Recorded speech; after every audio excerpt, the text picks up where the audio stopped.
تو نوجوان لڑکے اور لڑکیاں اس میلے میں جاتے ہیں، ان کی لپسٹک بھی ہوتی ہے، پردہ تو بنگال میں دکھائی نہیں دیتا ہے۔ میرے بھائیوں، جہاں تالاب کے اندر ایک طرف لڑکے اور دوسری طرف لڑکیاں نہاتی ہوئی نظر آتی ہوں، وہاں سے کون سی امیدیں لگائی جا سکتی ہیں؟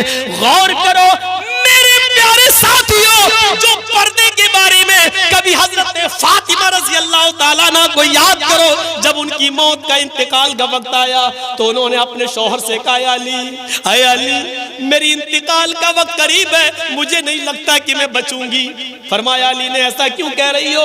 اے علی میری ایک وصیت ہے، اس کو نوٹ کر لینا۔ حضرت علی نے کہا تم میری بیوی نہیں، تم میری وائف ہی نہیں، محمد رسول اللہ کی بیٹی ہو، بتاؤ تمہاری کیا وصیت ہے، میں اس کو ضرور پورا کروں گا۔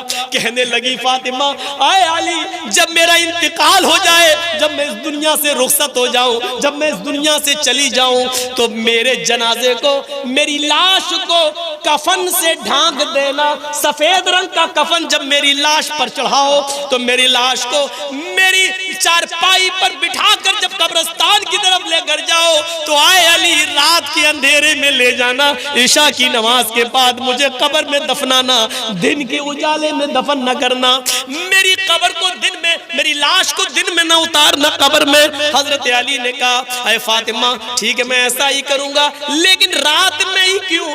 دن میں اگر تمہارا انتقال جلدی ہو گیا اور جلدی دفن ہونے کی نوبت آ گئی تو تم رات کی وصیت کیوں کر رہی ہو؟ دن میں کیوں نہ دفن کروں، رات میں کیوں دفن کروں؟ تو حضرت فاطمہ کا جواب یہ تھا، میری ماں اس جواب کو سنو، میری بہنوں اس جواب کو سنو، اور میری قوم کی بیٹیوں اس جواب کو سنو، اور اپنے آپ پر ماتم کرو آج جو تم ننگا ناچ ناچ رہی ہو۔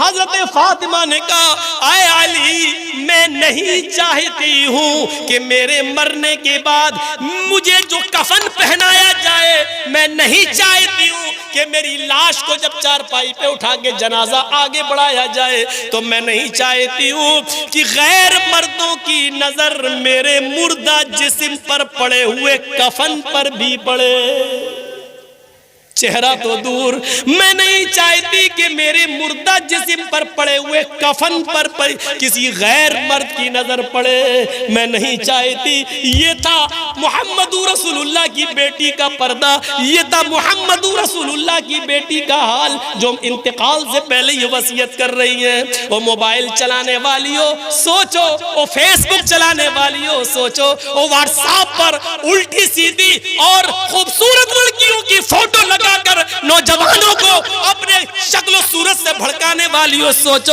شاید تمہارے بارے میں اللہ کے نبی نے فرمایا ایسی عورتیں کبھی بھی جنت کے اندر داخل نہ ہوں گی، لا يدخلن الجنہ ولا یجدن ریحہا، جنت میں جانا تو دور جنت کی خوشبو بھی نہیں پائیں گی۔ میری بہنوں اپنے آپ کو سنبھالو، میری قوم کی بیٹیوں اپنے آپ کو سنبھالو۔ پورا مہاراشٹر میں آج دیکھ لو کتنی مسلمان لڑکیوں نے کورٹ میں اپلیکیشن دے دی ہے اور وہ غیر مسلم لڑکوں کے ساتھ آج نکاح کرنے کے لیے تیار ہیں۔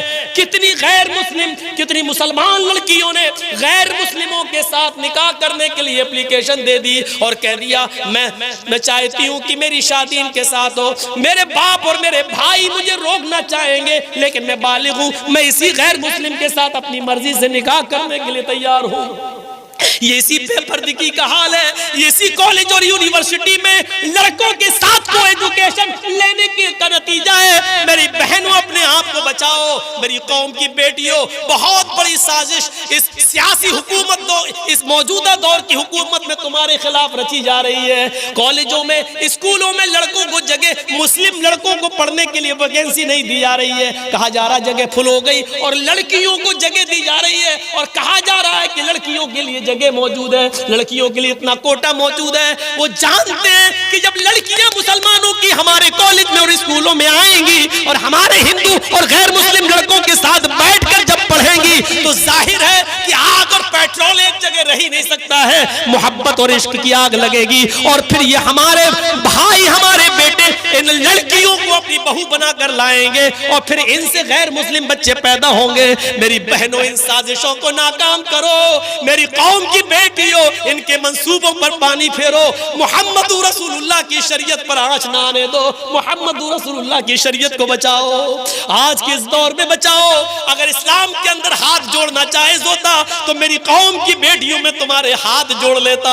اگر اسلام کے اندر بھیک مانگنا جائز ہوتا تو میں اپنا دامن پھیلا کر تم سے بھیک مانگ لیتا. میری قوم کی بیٹیوں میرے دامن میں اتنی بھیک ڈال دو کہ تم اپنے آپ کو پردے میں رکھو, اپنے آپ کو فیس بک اور واٹس ایپ اور میسنجر سے بچا لو اور اسلام کی خدمت کرو. حضرت فاطمہ جیسا پردہ کرو, اور اتنا نہ کرو تو کم سے کم موجودہ معاشرے میں ایسا تو کرو کہ تمہارے ماں باپ کی اور بھائیوں کی عزت ان کی چھلی چھلی نہ ہو, ان کو شرمندگی محسوس نہ ہو, معاشرے کو شرمندگی محسوس نہ ہو. اتنا تو کم سے کم کریے. 10:30 سے 12:30 ہو چکے ہیں, 2 گھنٹے کافی ہیں. مجھے ابھی کلکتہ نکلنا ہے. میری کل کلکتہ سے لکھنؤ کے لیے فلائٹ بھی ہے, جانا بھی ہے. میرے بھائیوں دعاؤں میں یاد رکھیے گا, زندگی رہی تو پھر کبھی آپ سے ملاقات ہوگی. ہم اللہ سے دعا کرتے ہیں اللہ ہمیں شرک سے بچا لے, اللہ ہمیں ماں باپ کی خدمت کرنے کی توفیق عطا فرما, 5 وقت کی نماز کا پابند بنا لے, شراب نوشی سے ہمارے معاشرے کو پاک و صاف رکھتے, اور اے اللہ ہماری ماں بہنوں کو پردے کی توفیق عطا فرما. جب تک تو ہمیں زندہ رکھ, اسلام پہ زندہ رکھنا, اور جب ہمارا خاتمہ ہو تو ایمان پر ہمارا خاتمہ فرمانا. وما علینا الا البلاغ المبین وآخر دعوانا الحمد للہ رب العالمین. السلام علیکم ورحمۃ اللہ وبرکاتہ.